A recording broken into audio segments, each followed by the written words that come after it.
The United City's capital of Heft stood as a beacon among the wealthy who lived in the Great Desert. Lord Tengu ruled over his subjects with a fierce hand, enslaving the poor for monetary gain. His loyal samurai protected him from harm and were sent to quell any rebellions that tried to rise up against him. The Empire thrived off of their slave trade, and their deals with the Traders Guild brought the Empire great wealth and prosperity from the goods that they imported. The Emperor's noble circle of lords and ladies helped him rule over the other cities in the Empire. They were known for their cruel behavior towards their subjects and lacked concern for anyone beneath them. "What do you mean she's gone?" Lord Tengu's voice echoed through the throne room as he questioned his noble circle. Lord Oda shrugged his shoulders. "They call themselves the Shadow Company, my lord. Our scouts report that they have established a base on the islands to the east, where they have been staging their raids on our territory." Lord Tengu brought his fist down, smacking the throne on which he sat. "How did we not see this coming? A group of mercenaries have established themselves in our territory, raided our outposts, captured my daughter, and you are just now telling me about it? I ought to hang you for your blindness." The noble circle shifted their stances in discomfort as Lord Tengu threatened their lives for any more failures. "They will most likely ask for a ransom, my lord," Lady Sanda theorized. "Should we prepare a few chests full of cats for the exchange?" Lord Tengu sneered. "No." Lady Sanda gasped. "Surely you wouldn't leave your daughter in the hands of these mercenaries?" "No daughter of mine would ever let herself get captured. Let them have her," Lord Tengu retorted. Lord Tengu motioned to a nearby guard. "Bring me General Igor." Didn't take long for General Igor to make his entrance into the throne room. The massive Hiver was an experienced commander and led some of the United City's finest troops. General Igor moved his way past the noble circle to approach Lord Tengu. "You summoned me, my lord." "My noble circle has informed me of a group of mercenaries raiding in our territory. I want you to destroy this Shadow Company and anyone loyal to them. Leave no prisoners." General Igor bowed. "As you command, my lord." The Ravenclaw Company had taken over an abandoned village in the Cannibal Plains as their base of operations. The Ghost Village was a once thriving town before its residents were captured by the Cannibals. Manse and his men were no pushovers. It would take more than some tribals stark naked with their marbles hanging out to take them down. Manse could feel the sun beating down the back of his neck as he walked past his men towards the small shack on the north end of town. His scorched neck was the least of his problems. He needed answers, and he hoped that his captive would be forthcoming in answering his questions. Manse approached the door to the shack and slid the door open. Lady Sharky's eyes squinted as the sunlight beamed onto her face. Had it been days or weeks? Lady Sharky couldn't tell as her eyes tried to adjust. Manse moved closer to where he had Lady Sharky tied up. "I need you to tell me where it is," Manse insisted. Lady Sharky's throat was dry from the lack of hydration, making it painful to speak. "Give me some water and I'll think about it," Lady Sharky answered. Manse became more agitated.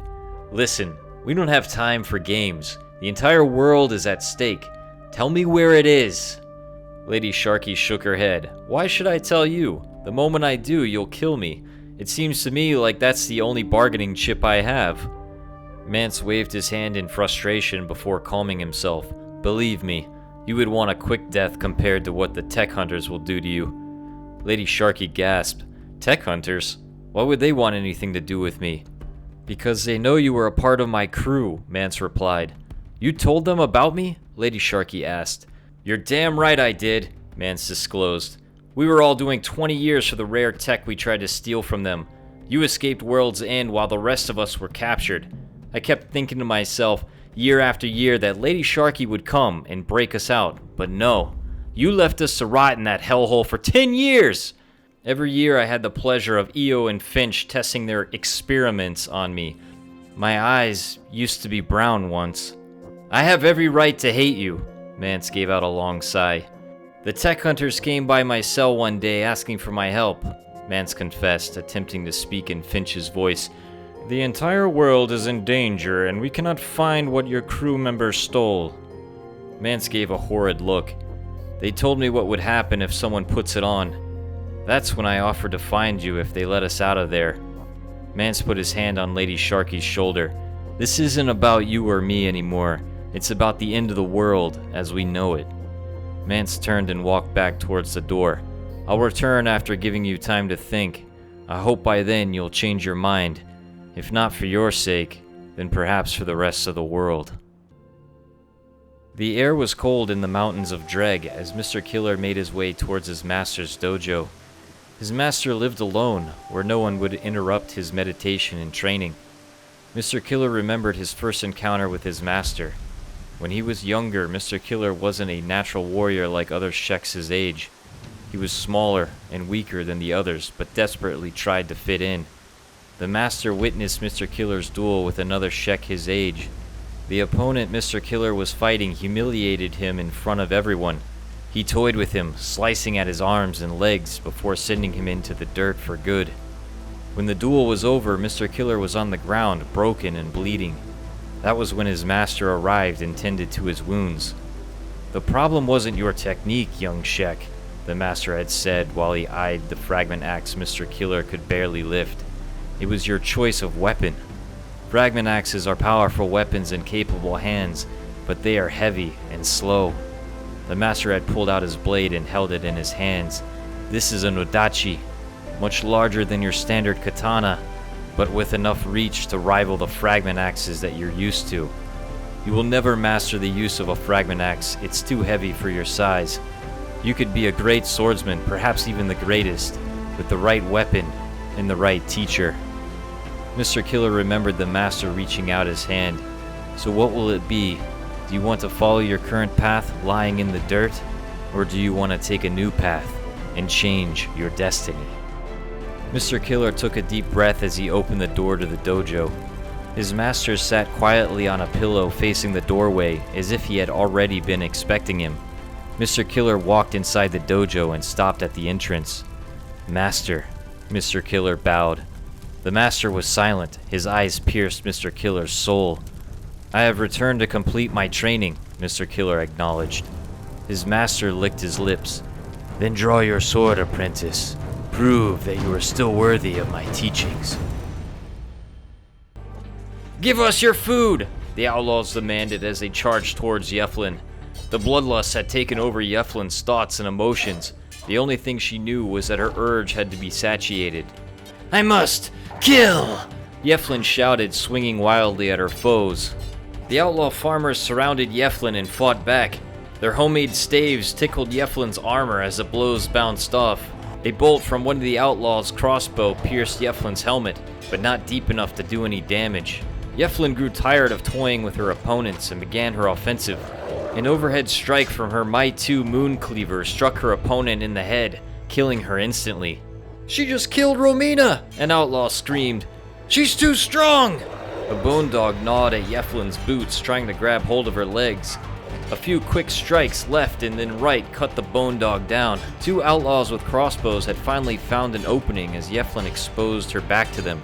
Bolts pierced into her armor, with two additional bolts piercing Yeflin's boot, lodging themselves into her flesh. Yeflin could feel no pain, only the bloodlust calling out to her. She's coming at us! What do we do? One outlaw frantically asked the other. Shoot her again, you idiot! Yeflin roared as she limped towards the outlaws, causing one of them to miss their shot completely. The crossbowman slinged his crossbow across his back and elbowed Yeflin in the helmet, causing her to stumble backwards. Another outlaw regained his composure and joined the fight, poking at Yeflin with a hoe made more for farming than it was for fighting. As the outlaw went down, Yeflin lunged towards the last opponent, hacking them to pieces. They never stood a chance. When the battle was over, Yeflin could feel her thirst for blood and death begin to fade away. A familiar figure approached Yeflin from behind as she stood over the bodies she just fell. How do you feel now? Jaeger asked. Like I finally have control over myself again, Yeflin replied. Jaeger looked at the group of dead outlaws scattered on the ground. The weaker your opponents, the quicker your hunger will return. Jaeger continued. During the bloodlust you feel no pain and have tremendous strength, but you cannot decipher friend from foe, so everyone you see is someone you want to destroy. Remember that, lest you destroy those closest to you. Yeflin questioned Jaeger. How is it you know all of this? Jaeger sighed. Long ago, there was another who I brought back. Unlike you, he was able to control the bloodlust much differently. He had all of the strength and none of the weaknesses. He had full control over himself even during the bloodlust. What happened to him? Yeflin asked. Last I had heard, he left this land in search of something, Jaeger shuddered. Pray that he never returns, for this land was never safe with him on it. Yeflin sighed. So there is no cure? I'm supposed to just live with this condition and forget about the part where I died? Jaeger corrected Yeflin. The bloodlust is an unfortunate side effect of bringing one back from the dead. This gift I gave you makes you one of the strongest people alive. Take revenge on those who betrayed you, or conquer the world. Use it for good deeds or evil ones. The power is within you. Only you can decide how to use it. Jaeger stroked his chin. As for a cure, in theory, killing another with the bloodlust may cure you, or it would turn you into something worse altogether. I honestly don't know what would happen. Seeing as how there is no one else around with the bloodlust and I don't plan on bringing anyone else back, you're going to have to learn to live with it. Jaeger shrugged his shoulders. I must admit, it will be exciting to see where you go from here.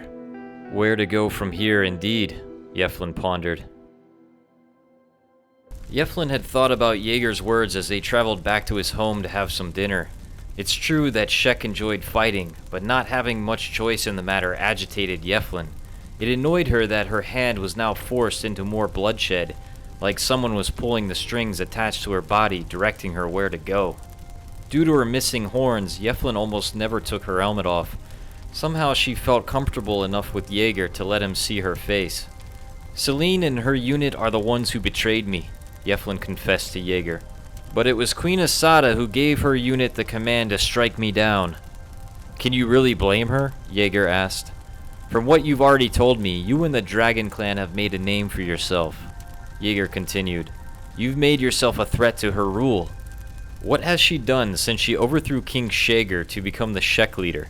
Nothing, besides making the Shek appear weak from a peace deal with the United Cities. Jaeger pointed to Yeflin.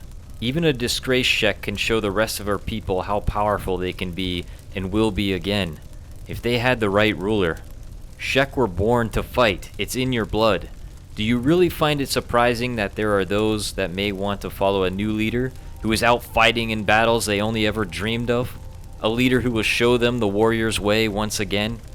Jaeger had made a good point.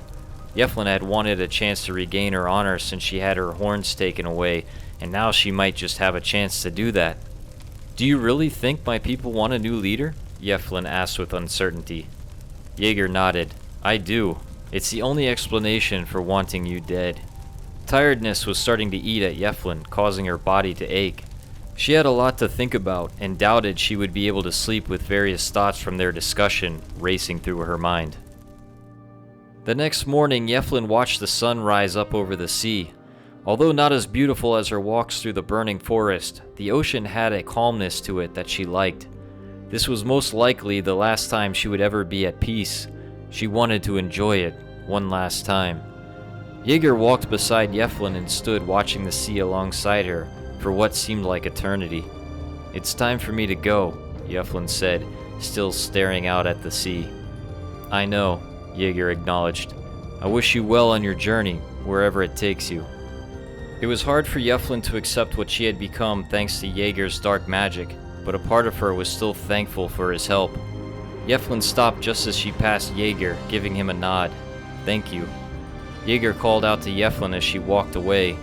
Horns or no horns, it doesn't change who you are. Show your people that you are worthy, and they will follow you. And remember, the bloodlust will come when you least expect it. Don't go too long without indulging yourself. Yeflin answered, Don't worry, old man. There's only blood and death where I'm headed. Darth and his shadow company had been busy building the defenses of Port Malice. Being positioned on an island made any attack by the United Cities difficult. Now that their defenses were properly in place, Darth called a meeting with the entire company to go over the next phase of his plan. The newly constructed clan hall was centered in the middle of Port Malice. It was just large enough to house his entire crew. Torches lit the inside, revealing tables and stools forming a half circle that faced a larger main table. Darth positioned himself at the head of the table, overlooking the entire room, along with Captain Diomedes and Slash. As the crew members came in and sat down, Darth noticed that one member was missing. "Where is Terra?" Darth questioned the rest of his crew. Confused looks swept across everyone's face as they each looked around the room for Terra. Darth was agitated. "Does she not know we have important business to discuss?" Darth motioned to Lee, who was sitting beside the empty stool. "You there, go and get her, and be quick about it." Lee nodded, and briskly left the clan hall. Terra's house was built at the northern end of Port Malice, a short distance away from the clan hall. Darth had allowed everyone the resources to build their own homes as a reward for getting Port Malice defense ready. When Lee opened the door to Terra's home, he was met with a gruesome sight. Blood covered the floor with body parts laying about in the center of it. The smell of death was distinct, and Lee was terrified to move further into the home. Lee's hand held onto the hilt of his sword, ready to draw at a moment's notice. "What the hell happened here?" Lee muttered. Moving further into the room, Lee could see Terra's lifeless body lying on her bed. Her arms and legs had been removed and scattered on the floor. It was almost as if someone was trying to send a message, Lee theorized. Lee inspected the corpse. Terra's mouth had marks on it similar to the time Darth gagged Lee back at Moonshine. So our killer gagged her mouth to prevent others from hearing. Lee inspected Terra's arm that lay on the floor. Bruises on the wrist indicate she was tied up. Lee stood silently piecing it all together in his head. So Terra's killer tied her up and gagged her, and made her watch as they did this to her. There were no puncture wounds on Terra's body besides where the limbs were amputated, so Lee concluded that the cause of death was from blood loss due to the loss of limbs. What a terrible way to go. Lee shook his head in disgust. Lee couldn't remember a time when he had seen Terra without her armor. She only took it off when she slept. Something about this seems personal. "There is a killer among us," Lee gasped. "But who? Who would want Terra dead?" Lee shook his head. "If I bring news of Terra's death to Darth, he will think I am the one who killed her." After speaking up for Aviticus, Lee had entered Darth's bad graces. This is just the excuse he needed to get rid of him for good. Lee slammed his fists against the partition. "If I stay, they will think I killed her. If I leave, they will think I killed her. Either way, the real killer remains anonymous. I need to get out of here, and fast," Lee concluded. Lee had left Terra's home and crept towards the front gate. Since everyone was gathered in the clan hall, it would make his escape easy.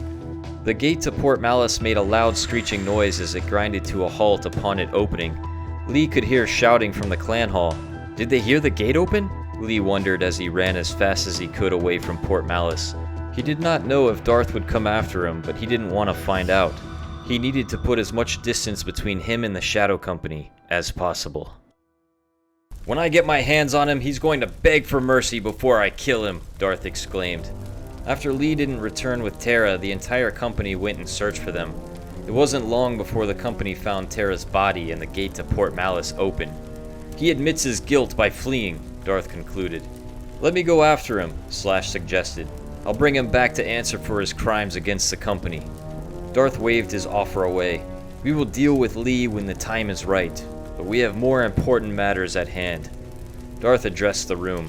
"It's time to begin Phase 2 of my plan." The clan hall had become quiet. Everyone besides Darth had been in the dark about their true purpose since they left Moonshine. "We didn't come all this way only to raid and pillage United Cities," Darth admitted. "We came here to kill the Emperor and take over the Great Desert for ourselves." The entire company gasped in shock at Darth's confession.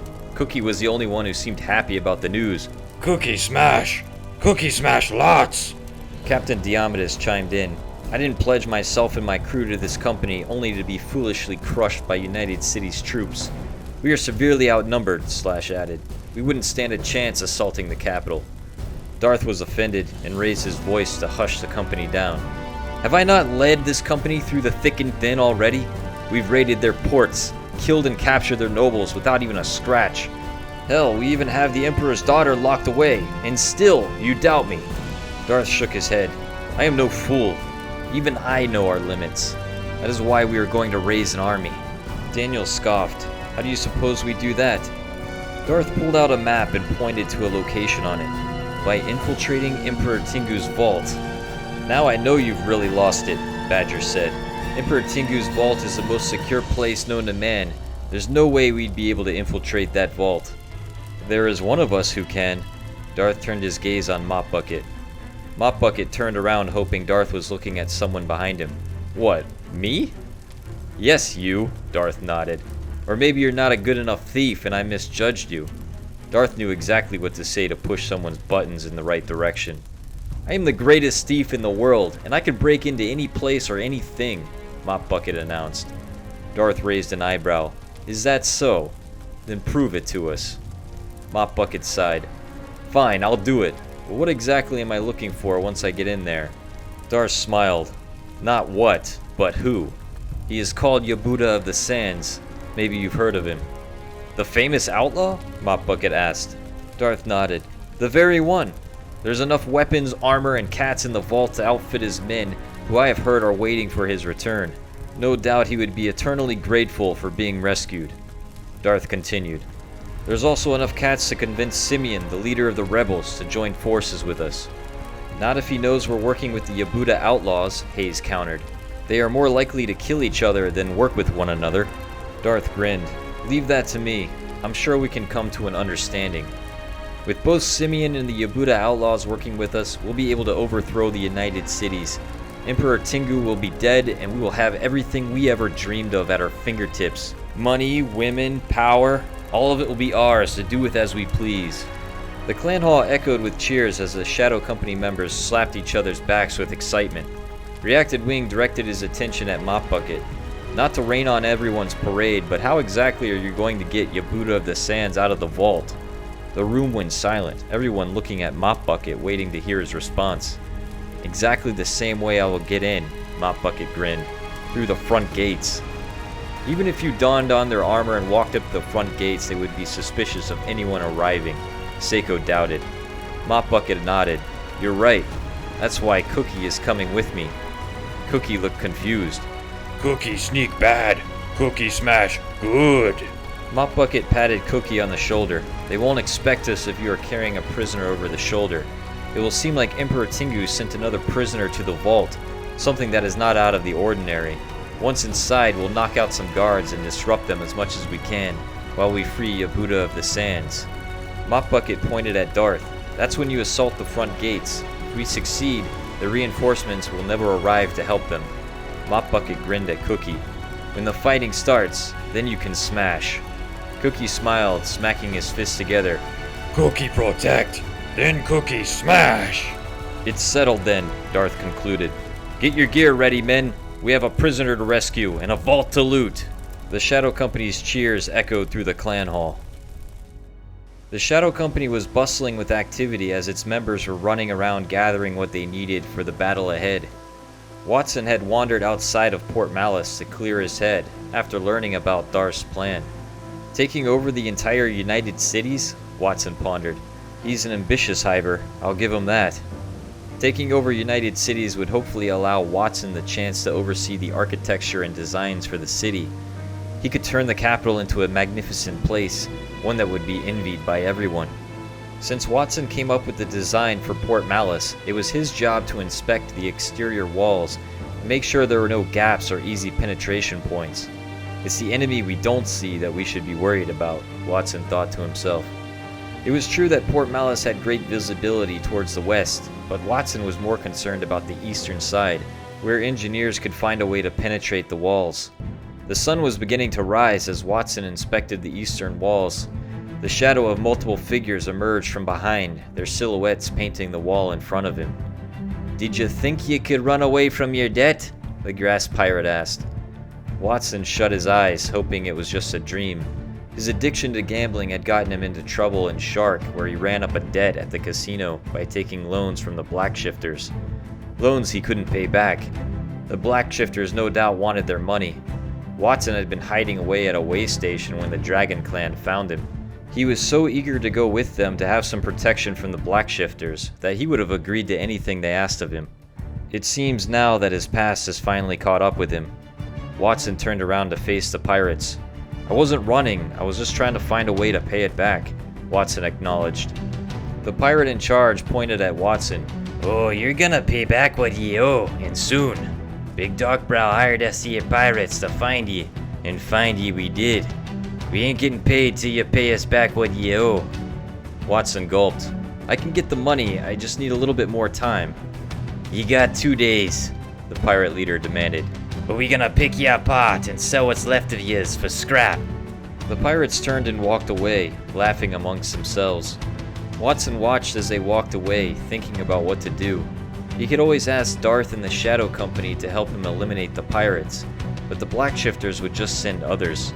He needed to somehow pay off his debt and get rid of the debt for good. Watson smiled.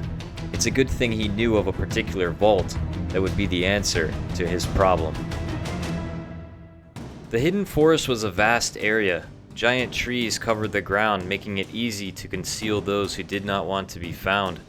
Godfrey and his paladins had set up their camp for the evening. They had been tracking Apple and her companion since they freed the slaves of Rebirth. Little did the paladins know, Apple and her companions were the ones hunting them, moving into striking position behind some trees. Apple had convinced a roaming patrol of Flotsam ninjas to help take out the paladins, chasing them once and for all. They had more than enough numbers to decimate Godfrey's party, but Apple didn't want to take any chances. Let's wait until they are asleep before we attack, Apple whispered to her companions.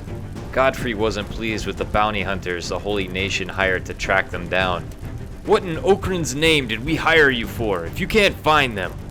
The bounty hunters each gave their own explanations.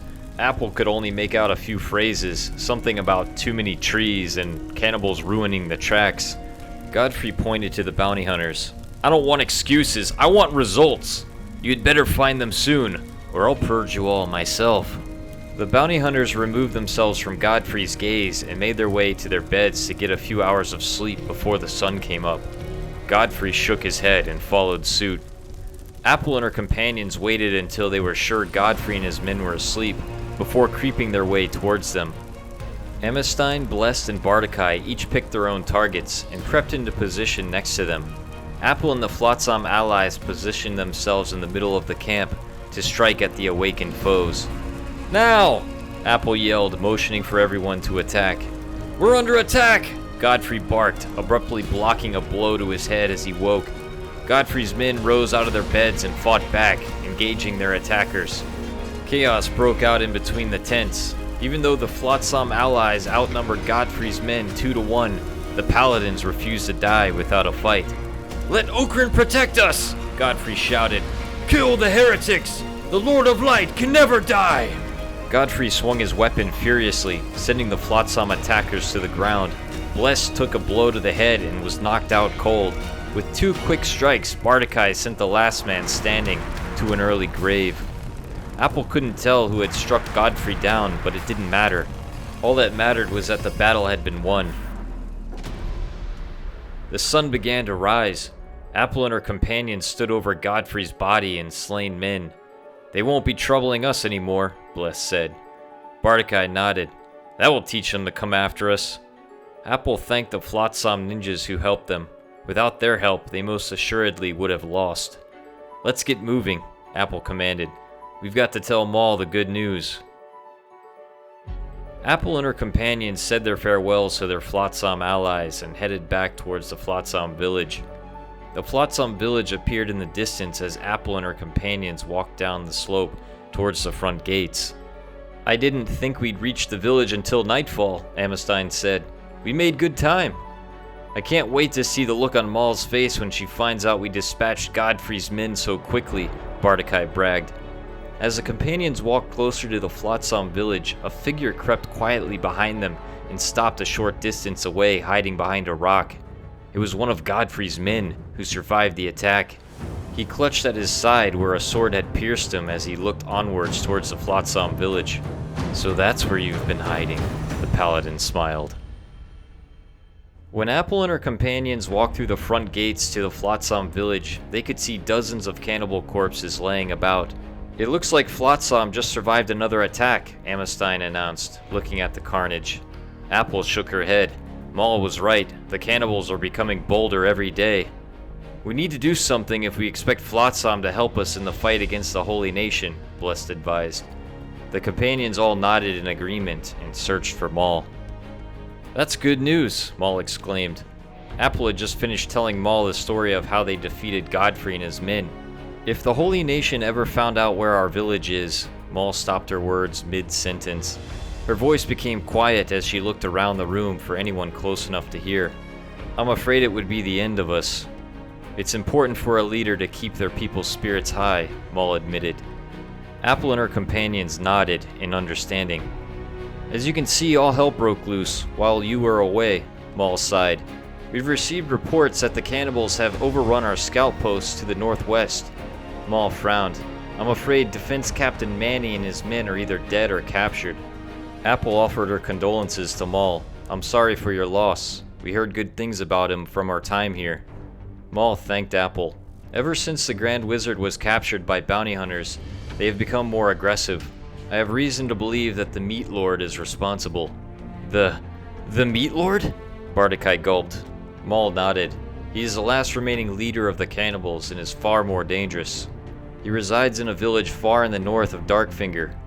If Captain Manny is still alive, they would have taken him to the Meat Lord as an offering. Maul confronted Apple.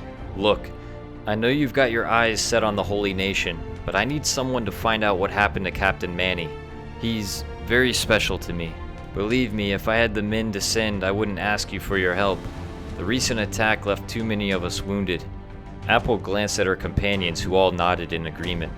You helped us eliminate the men hunting us, so it's the least we could do, Apple acknowledged. Maul thanked Apple and her companions. There's just one more thing, Maul declared. Whether Captain Manny is alive or dead, I need you to eliminate the Meat Lord. Once he's dead, the cannibals will scatter. Without leadership, they won't pose much of a threat to us. Before Apple could respond, Maul continued. Do this for me, and Flotsam will be able to focus our full attention on the Holy Nation. Together we will destroy the Holy Lord Phoenix, once and for all. It was clear to Apple that Maul needed help. Flotsam had been fighting a war on two fronts, and it would be impossible for Maul to offer support, while the cannibals remained a threat. Alright, Maul, you've got yourself a deal, Apple concluded. We'll take out the Meat Lord, and you help us take down the Holy Nation. Maul reached out to shake Apple's hand. For the first time, she looked at Apple as her equal. They were two leaders with one ultimate goal: freedom for all.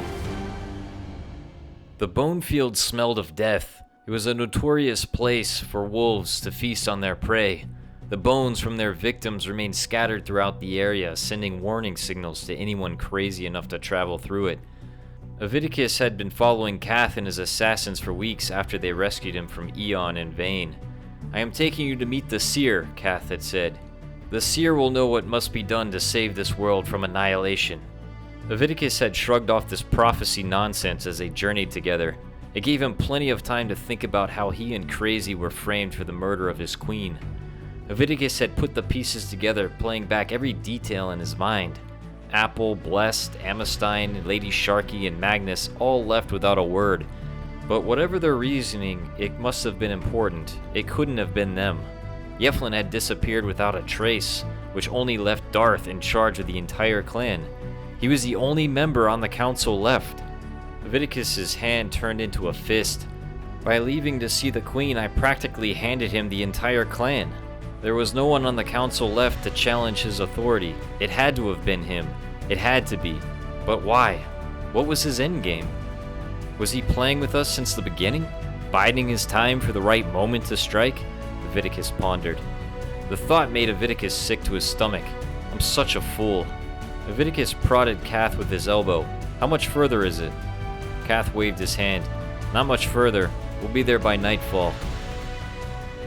Nightfall came swiftly as Aviticus and his companions made their way over the hill towards the shore. Aviticus noticed Kath's village in the distance, which looked like a small colony compared to the larger colonies he was used to. Torches lit a pathway towards the center of the village, while southern hives stood guard, as if they had already been expecting their arrival. Kath motioned for his men to disperse before looking back towards Aviticus. Come on, the seer awaits. What's with the welcoming party? Aviticus asked. The arrival of the Awakened One is a big deal, Kath smiled. We've been searching for you for a long time. So you keep saying, Aviticus sniffed. The southern hivers whispered amongst themselves as Aviticus and Kath walked by. It was apparent that their initial impressions of him were lacking. A lone figure stood with their back turned at the end of the path. Aviticus and Kath approached the figure and stood before him. "The awakened one stands before you," Kath said proudly. The figure remained still for a while before turning around to face them. "I have been expecting you," the dead hive smiled.